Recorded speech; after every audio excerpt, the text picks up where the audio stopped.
What is up, you guys, and welcome to the very first episode of the Raw Rebs podcast. I'm not your average muscle mommy, Aubrey Ray, and today we're going to be starting to talk about the journey of bodybuilding, how we got into it, how others in the community got into it, and even how some of my followers got into it.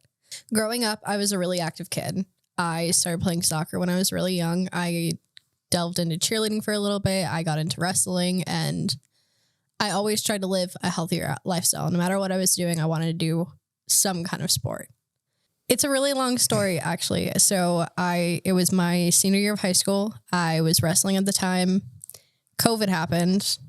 Everything shut down. We were, I don't even have to explain COVID to most people, but it was a hard time, It was right after Masters. I had kind of dropped out. I stopped working out because I didn't have a place to do it. I didn't have a sport or a reason to do it. So I kind of just was figuring things out. I was online for school. I was working. I was getting ready for college. And I think that was honestly the biggest flip for me, was moving out to Texas in the middle of a pandemic.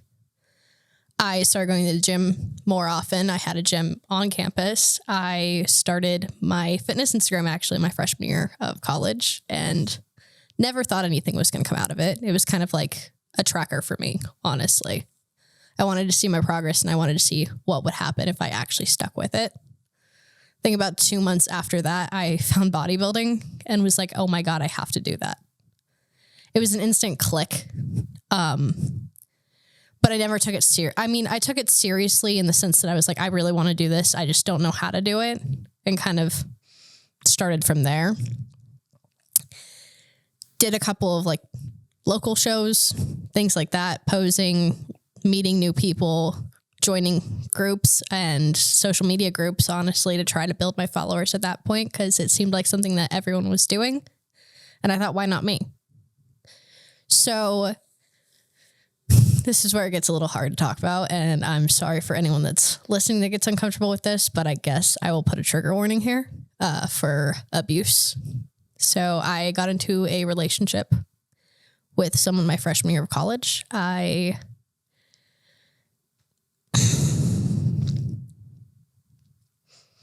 It was great in the beginning, honestly. They were my best friend for a pretty long time, and it was a good relationship for the time being. Things just started to slowly progress where there were arguments and anger, and then he hit me.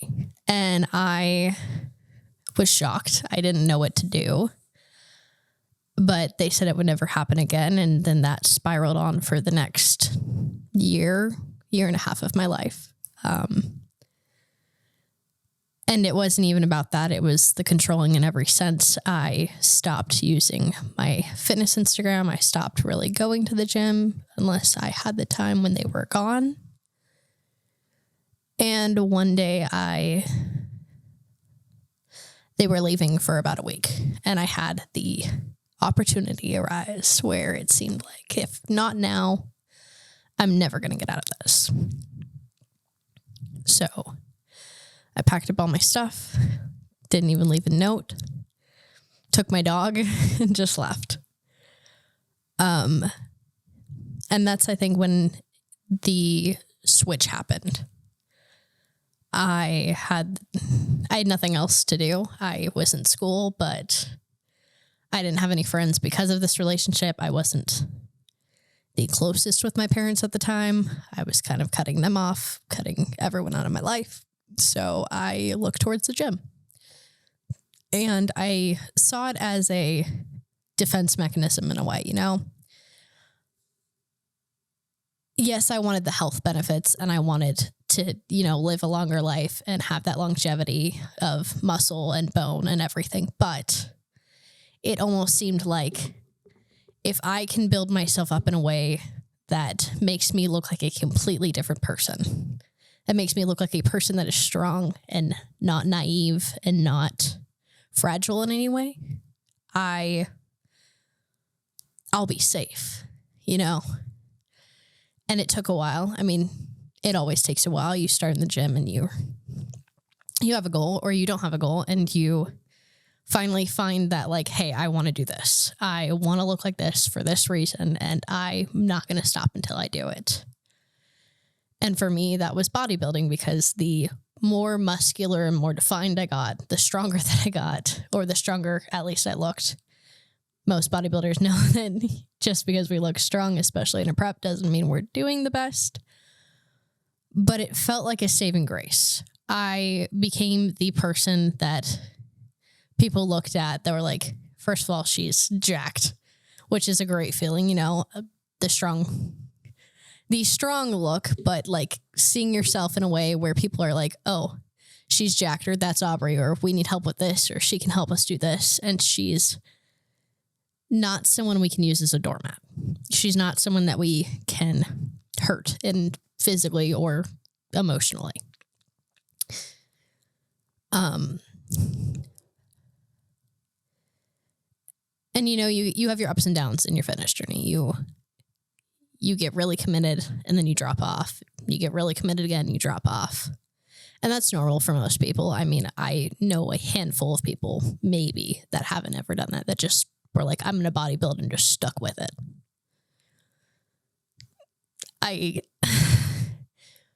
I'll put another trigger warning here. I'm going to be talking a little bit about sexual assault and things of that nature. So I'm sorry, but we're getting real. We're getting unfiltered. So my sophomore year of college, end of it, really, I still wasn't fully committed to the thought of like professional bodybuilding or getting somewhere in it. That was more than just, I want to look a certain way.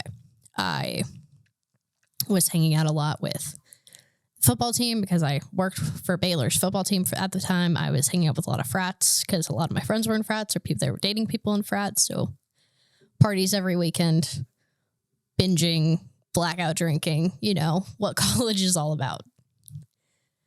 It wasn't until I was at a party one night and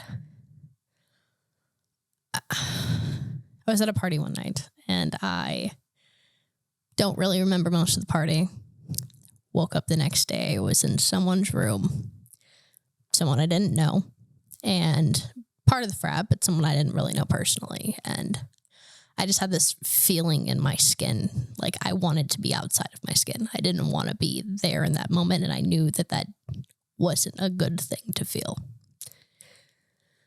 It wasn't until like a week later when I started getting like weird remarks. And people were telling me, oh, I like your tattoos, or I like this specific tattoo. And for most of the people that follow me on Instagram, some of my tattoos are big and you can notice them off the bat. Some of them are not, and they're in very hidden places.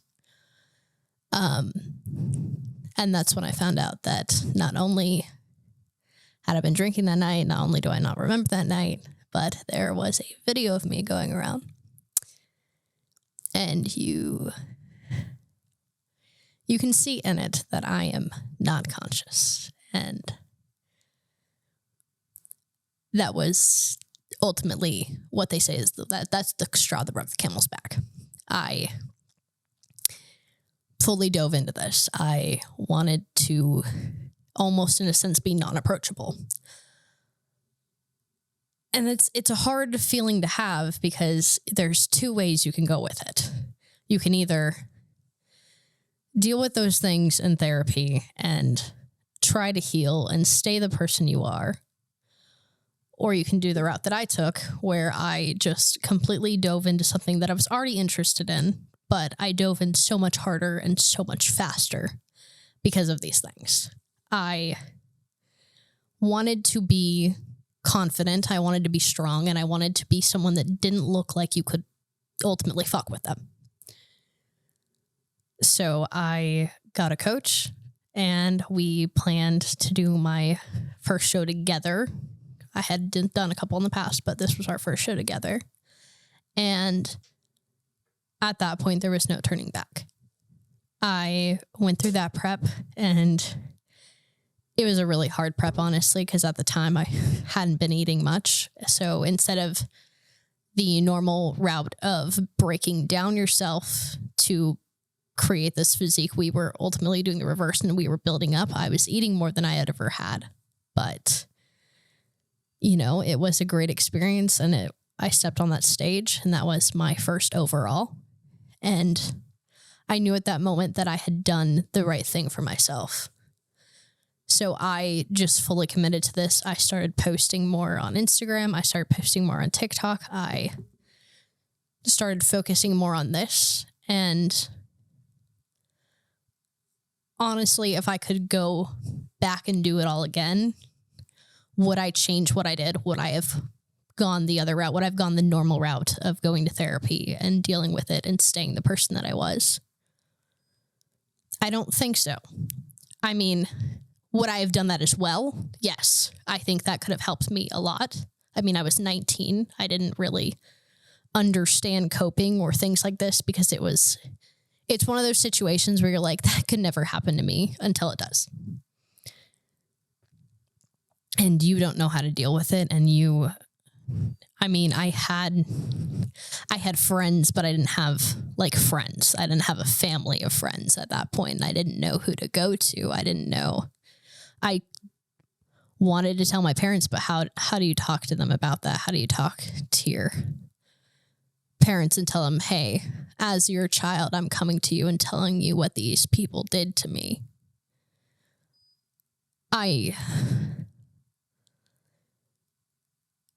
Ultimately, if we fast forward, I finally told my mom, who talked to my dad. I could never do it myself because, again, how do you tell your dad that hey, as your daughter, this is what these men did to me, and I never told you?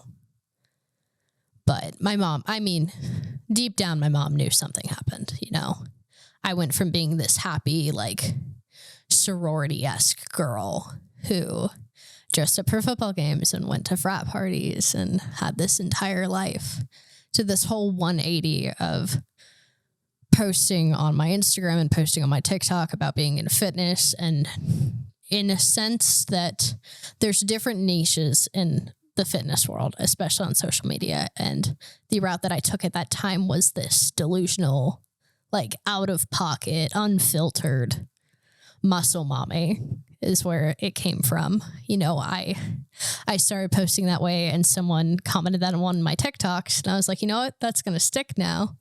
Might as well make a joke out of it. And it became my bio at that moment. It still is. And it's Gym Talk's next muscle mommy. But there was this complete 180 change, and, I cut my hair and it was darker, and I got more tattoos, and I'm closing off all of these people. I'm not talking to anyone really. I'm in this isolated circle, not by anyone's choice, but my own, because that's the only way that I felt like I could heal.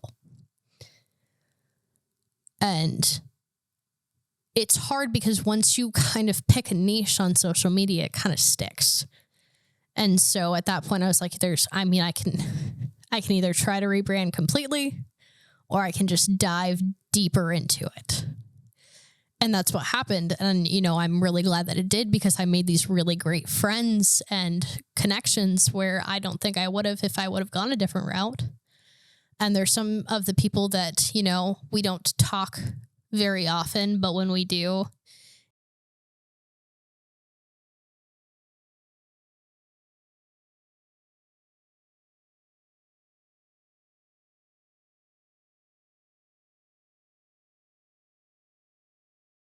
kind of how we met, though. You picked this niche, and we're in the same kind of area, and we're both delusional and kind of just speaking our minds about everything, and you make some great connections that way. I wouldn't have had it any other way. I wish, you can always say you wish that these things didn't happen to you, but all in all, you can think about it in the way that, yes, these things happened, but instead of letting myself crumble and ultimately lock myself out and just give up right there, you don't turn them into excuses. You turn them into a reason to become better. And there's a saying that I've heard a couple times from different people, but it always is kind of relatively the same thing. And it's, it's this whole snowball effect, right? I started this because I hated myself.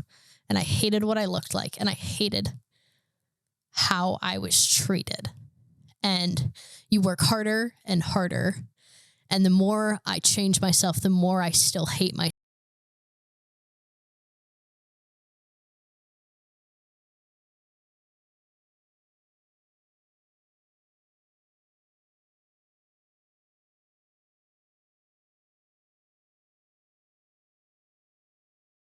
And no matter what, even if you hit that level of better, you want to keep going to hit another level better and hit another level of better. And it could definitely be stated in a better way, in a more positive way. But I think I like that because I've heard it so much. And I'm like, you know what? That makes sense. I did start this because I hated myself. I hated the position I was in. I hated how I felt and how I was treated by other people. And I just keep pushing and pushing and pushing. And along the way, you know, you make new friends, you make these great connections, you've built this community, and a lot of them are feeling the same way. And it's a part of the lifestyle and the community that we don't talk about often. It's that why we started. Like, you know, you get the like basic answers like, well, I wanted to look this way and I wanted to be healthier. Or I wanted to do a show because I saw my favorite influencer do a show. And that's why people start. But there's such a bigger meaning behind everyone's story. And, you know, it's a community of people, and they are some of the most genuine people, some of the most kind-hearted and loving people. But they all have these deep, attached, sometimes trauma-ridden stories of why they started.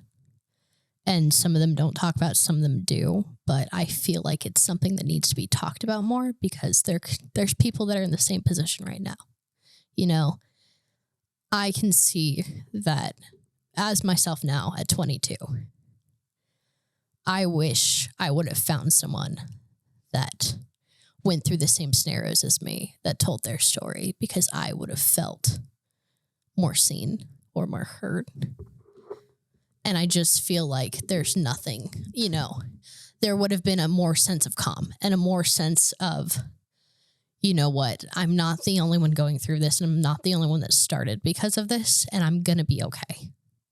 I'm going to be okay because I can see that they're okay. Or I have a community and I can reach out to these people. And it's just hard to understand the fact that not everyone starts this because of a good reason. I know people that started because they got broken up with, started because they got cheated on, started because, you know, there's so many reasons. There's self-image reasons. There's food eating disorder reasons. There's such a wide variety and a range that we could go into. But I mean, it's one of those things where you don't know unless you know. Like the whole, if you know, you know, but in the sense that it is a community of people that have been broken in one way or another by themselves, by others, by the environment that they're in, by the situations that they're in, by no one else's fault, just things that happen. And it's such a beautiful thing to see people bring themselves back together and ultimately make themselves a new, better version of themselves, because that's what bodybuilding is about, you know? You can think about being on stage and being in your bikini or your suit and having judges stare at you and judge you, and think about the people on that stage as being your competition. But I think the one wisest thing I've ever heard is that when you are on that stage, there is nothing else. Those people are not your competition. The only thing you are ever trying to beat is the last look that you had on stage. It is a you versus you sport. Those are not your competitors. Those are your family. And I've never seen it a different way, you know? There's shows that don't go your way, and you're happy for those people because you know how much they put into it. Or there's shows that go your way and you see the love and you see the appreciation and you see the camaraderie of the people on stage with you. Even though you just beat them, they know deep in their hearts how much you put into it too, because they know how much they put into it. And it's a level of, obviously there's the physical, you know, you're in the gym for hours a day, doing cardio, doing your lifts, trying to get your steps in, making sure everything on that aspect is right, posing for hours, holding poses, taking pictures, making sure your pump is right, making sure after food looks just as good as before food. But there is such a mental level to the game too. Prep is always the hardest for me because that is when anything that you haven't dealt with yet is going to come to surface. And you're not even going to know what you haven't dealt with yet until you're there, you know? I have preps where I'm like, you know what, this is great and I'm doing great and we're 10 weeks in and I'm pushing and there's nothing mentally. And then you hit that 15-week mark or you hit that 12-week mark and you just have this punch almost in your brain. It's like, hey, I know you can't think about a lot of things right now, but why don't we think about X, Y, and Z? Why don't we dwell on the fact that this is the same time of year that you were in the hospital because this person hurt you, or you were crying in your dorm room because this just happened to you? You break down at these levels and you don't understand it until it's resolved, but your body is in so much stress and so much ultimately like self-inflicted trauma that anything that you haven't dealt with is going to come back. And that is why it is such a hard sport mentally. I mean, it is physically, it is so demanding, but if you can check the boxes on that side, you're going to do just fine. However, if you do not fix the mental side, you're never going to get anywhere. I mean, I've pulled out of preps because of it. You know, I'm like, hi, I'm good. I'm fine. Everything's mentally clear. I'm good. And then you hit that mark and you're like, I didn't realize that I hadn't resolved this yet. I didn't realize that I hadn't fixed this yet, you know? This is going to eat at me so much right now that for my own sake and for other people around you's sake, you need to pull out. And it's a hard decision, you know? You've put so much time into it, so much money into it, so much effort into it that it feels like you're almost cheating yourself if you cut out of it quick. But if you know mentally that you cannot handle it, and I mean in a sense where is that trauma or is that mindset or mentality going to break you before this prep is over, you should pull out. However, if that mindset and that mentality and that trauma is going to break anyone around you, you also pull out. Because it might be an individual sport, but those circles around you, they're ultimately think about a bridge. They're ultimately those supports, you know? Maybe one or two fall, you're still fine. But if you're going to take out the mental game on that support system and you see one drop and another drop, you're going to come crashing down too. It is not something that you can do by yourself. Even at a higher level, I mean, think about like CBUM, Vaughn Walker, people like that. They have these huge support systems. And it's not even like at the pinnacle of like just a significant other or your coach, right? You have those people and those are your like strongest supports and strongest pillars, but you do have other people too. You have people that see you in the gym every day. You have people that follow you on Instagram that are thousands of miles away that still reach out to you, that still DM you, that still like your posts. That's all support, you know? That is the one thing that I am so grateful to have is personal in face-to-face support. I do. And that's such a great thing. My coach is the best support system ever. I could tell him the stupidest things in the middle of the night and he would text me. He'd call me because he knows what it's like to be in this situation. He knows what it's like to be here mentally. But I also have my followers.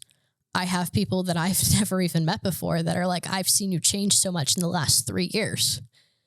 And I think that's crazy because I'm like, you've been following me for 3 years. That almost seems like outlandish to me. I don't know, because I never thought that I'd be in this position. I didn't think anyone cared enough to see that journey because it's been a slow journey. that kind of just popped out of nowhere. You know, you're posting every day consistently, you're talking to people, you're trying to engage, and then you just have that one video that lights up. And out of nowhere, you go from having 3,000 followers to 20K in less than 2 months, and you're whiplashed. But I have all these people that are like, I've been following you from the beginning. Like, I can't even believe it's you. You know, if I hadn't been here this whole time, I wouldn't even recognize you. And it's such a fulfilling feeling. It's like a reward, honestly. You know, you have this journey and you feel like you're not doing enough. And then you have these people that come out to you that are like, I've seen what you've done in the last year. I've seen what you've done in the last 2 years, and I couldn't be more proud of you. And I'm so grateful for that, because like I said, it's a community that's always there for each other, even when you don't think that they are.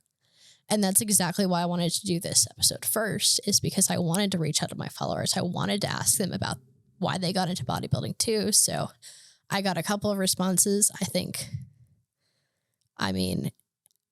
The engagement is insane. The reach out was insane. And just because I'm doing this episode now doesn't mean that I don't want to hear your story still. So please DM me, message me, email me. I want to know why you started, because not only does it give me a sense of the community more, but it gives me a sense of my followers more. I want to know you guys on a more personal level, because I couldn't do any of this without you. And I'm beyond grateful for that. So I'm going to open this up really quick and see what we have. So I asked on my story about 4 or 5 hours ago, if you could tell me why you started going to the gym. So we're just going to go through a couple of them and try to see if there's any, kind of similarities, I guess. I mean, I wanted to do this too, so everyone could like feel a little more understood, feel a little more heard. So, this is my really good friend, Mikey, actually, and he just became a dad. So that's really fucking cool. But he said he was always the chubby kid in school, and he decided that he had to make a change. And I totally get that. I started off really skinny, really overweight after I started. Well, I started off on the skinnier side because of eating disorders, etc. Wrestling wasn't the healthiest. We're not going to dive into that. That's going to be a completely different episode, because that is such a big story to cover. But I think when I first started actually taking this seriously, I was about 170, 180 pounds. I'm 5'2", so not really a healthy weight level. But I totally get that. And it's, instead of seeing it as a downfall, you turn it into a reason to change and a reason to become better. And I think that that's just beautiful. Okay, so Michaela said, because it helps me release a lot of emotions and I started loving the results. And that is beautiful, Just like I said, you have these mental things that you're going through. And again, there's so many routes that you can take. But if you can use the gym, if you can use fitness as an emotional release, I think that is amazing. Because it's like killing 2 birds with 1 stone, You're dropping all of this emotional baggage and a weight that you have. You're focusing on becoming a better version of yourself, but you're also becoming a better version of yourself. So it's like creating this confidence and creating this health level on a sense that not only are you doing those things, but it's making you feel better as a person. It's making you drop anything that is going wrong. As soon as I step into that gym, nothing else matters to me. I drop all of the problems that I had earlier in the day. I drop all the problems that I had earlier in the week, and I just focus on me. And sometimes it's all you need.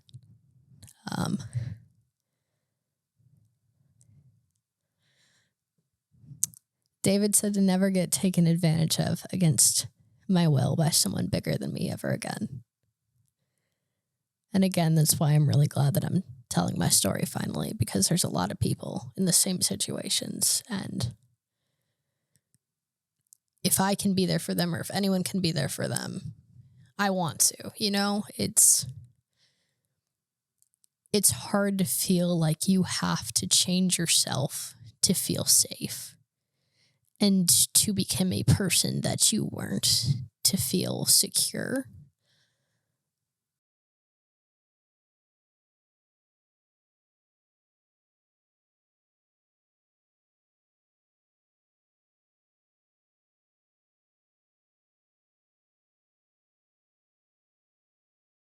This space where not only are you feeling safer and you're feeling more secure,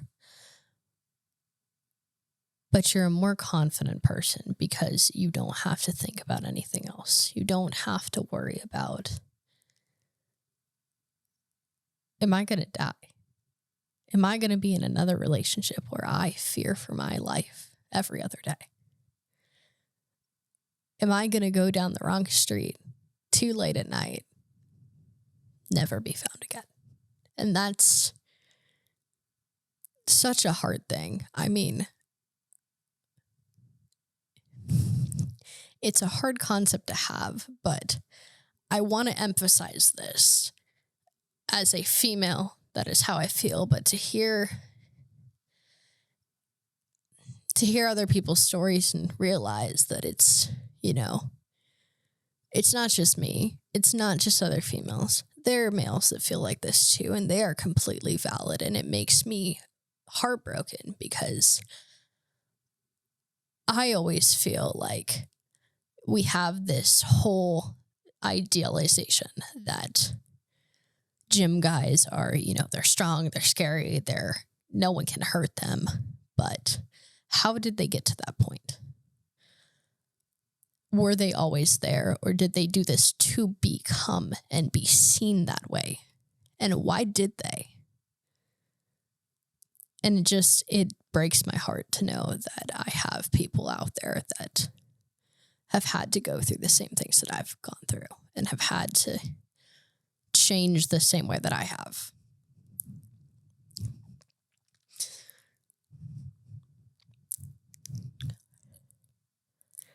Okay, I have a couple here. So, Eftelish, Angelo, and a different Mikey all said, let's just call it heartbreak. And that is completely fair, Once again, I feel like that's a very stereotypical reason to start lifting and to start the gym. There's a whole niche on it where people make heartbroken content like they never loved me, or they broke up with me, or they cheated on me, and that's why I started the gym. And it's a completely valid reason. I mean, full disclosure, I think any reason that you start bodybuilding or you start going to the gym or you start lifting is completely valid. Everyone has their own story, and everyone deserves to tell their own story. I just feel like that one is very common, and I can understand why you would take that realm,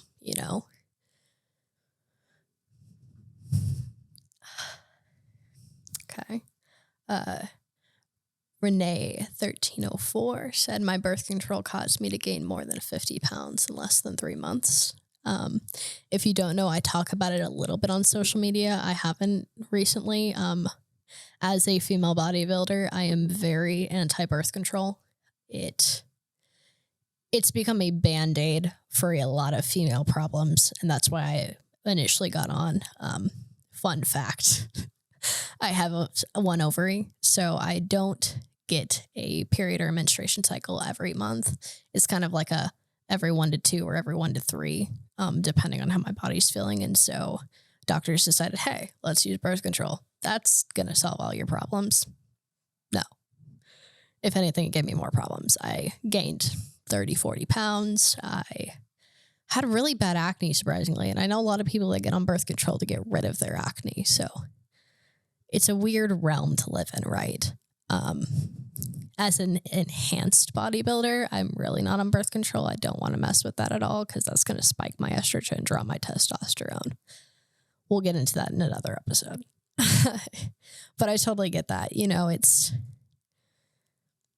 It's a hard thing to deal with because you're dealing with hormones that are kind of synthetic in the sense of birth control, where you're either on the pill, have an IUD, Nexplanon is your arm implant, etc. And everyone has a different side effect to each one. But I love that instead of seeing it as well, I guess this is what it is. You're like, you know what? I'm going to change that. I'm going to go to the gym. I'm going to try to become better.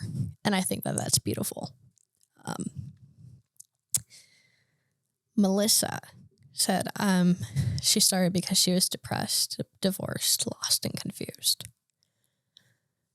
And I feel like, in a sense, in all of these scenarios and all of these stories, the similarity is we all are lost. We're all confused in completely different ways.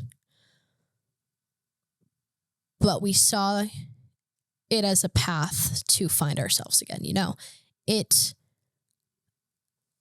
a hard thing to talk about, especially because I can talk about the mental health side of it. Is definitely, I am not one to shy away from that.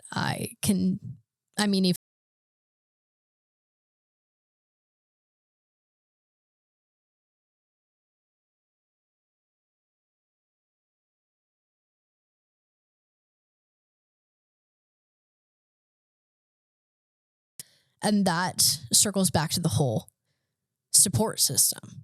You know, when I was out in Texas and I wasn't talking to anyone, I locked myself away. I had no support system. I had days where I just rotted in bed. I had days where I didn't talk to anyone. I had days where I didn't eat. Without a support system, it can come crumbling down in less than 5 seconds. And nowadays, you know, I'm like, hey, talking to people, talking to my support system, talking to my coach. I don't feel good today. I want to rot. I want to lock myself away from the world. And instead of letting me do that, they're like, you know what? We're not going to talk about prep at all, or we're not going to talk about the gym at all. Let's just go get coffee. Let's go on a walk. Let's go do this. Let's do something that distracts your mind from the fact that you are feeling bad because of this situation that you put yourself into. They don't take that personal. They don't say, well, you did it to yourself. Deal with it. You're the one that decided to be on prep. Deal with it. They say, hey, let's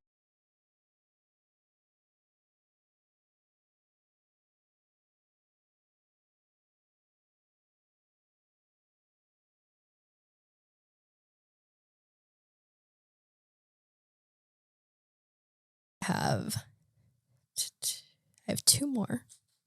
So Joshua Roscoe said to lose weight, but I've only gotten stronger. I don't see that as a bad thing. I have to remind myself, especially because I am a stickler for the number on the scale sometimes. It drives me crazy that the scale compared to the look, right? The look is always going to be more important. The feel is always going to be more important. If you're going to the gym and you feel stronger and you feel better and you feel healthier, that is always going to be a win. Scale could say the worst thing. The scale could say the best thing. Doesn't matter at the end of the day when we're looking at a subjective thing, such as the body, you know. People used to go into the sense of the BMI being the only health base. Over time, we've realized that that's not correct. People's body mass is different. People's bone density mass is different. According to BMI, I'm still overweight. And I think that's crazy. My body fat is maybe 10% right now on prep. I'm about 2 weeks out, but because of my weight to height ratio, I'm still overweight. So I say, yes, the scale is a great tool, but it should never be the ends all be all. Okay. Oh, wait, that one's really cute. Okay. Brandon, you're going to make me cry. I don't know. I don't follow you, but I'm about to because this was beautiful. Okay. He said that he started going to the gym the moment that he found out that his fiance was pregnant because he wanted to make sure that 1, he could help her, but 2, he could always support and be there for his kid. And I think that's beautiful. And I've seen so many people do like functional weightlifting in ways that don't make sense to anyone else. And then you're like, hey, what are you doing? They're like, oh, I'm training so I can get out of the pool with one leg holding my kid. Or I'm training so I can hold my kid on my shoulders at a baseball game or things like that. And those ones always get to me because I think it's such an amazing thing and such a beautiful thing. And it shows this variety of fitness, you know? Not everyone's doing it to get on a stage. Not everyone's doing it to lose weight. Not everyone's doing it to gain weight. There are people out there that are just trying to function and live a better life and a better lifestyle and be able to do things for a longer period of time. And that's beautiful. And all in all, it's back to that basis of this community being so wide but so close together at the same time is such a beautiful thing, you know? I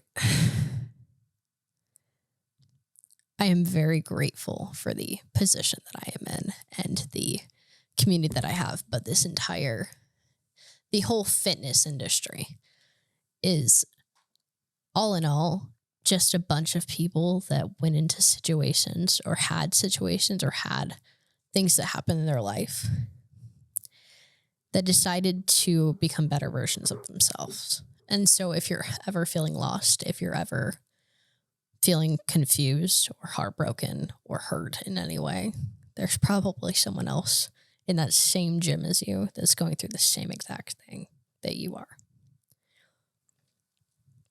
So on a happier note,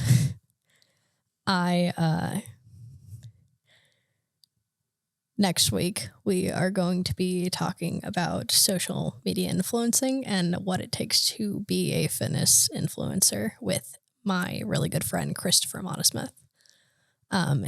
If you don't know him, he has a company called Motivated by Greatness. They are a social media coaching company as well as a fitness coaching company. They do both because they have certifications in both and have experience in both. And it's going to be a really great thing. We're going to talk about the algorithm. We're going to talk about high quality content versus quantity over quality, see which one is better, Instagram views, algorithm, and more actually deeper into Reels, which is what is popping off on Instagram the most right now. So I'm really excited to talk about that. We will catch up with you guys next week. So thanks for tuning in again this week for the very first episode of the Raw Reps podcast. Don't forget to like, subscribe, leave a review, follow me on social media at the Raw Reps podcast on TikTok and Instagram, and at Aubrey Ray Fit on TikTok and Instagram. Follow us on any platform that you get podcasts on. Don't forget to check my stories and YouTube for updates on upcoming episodes and content. I'm really excited about next week.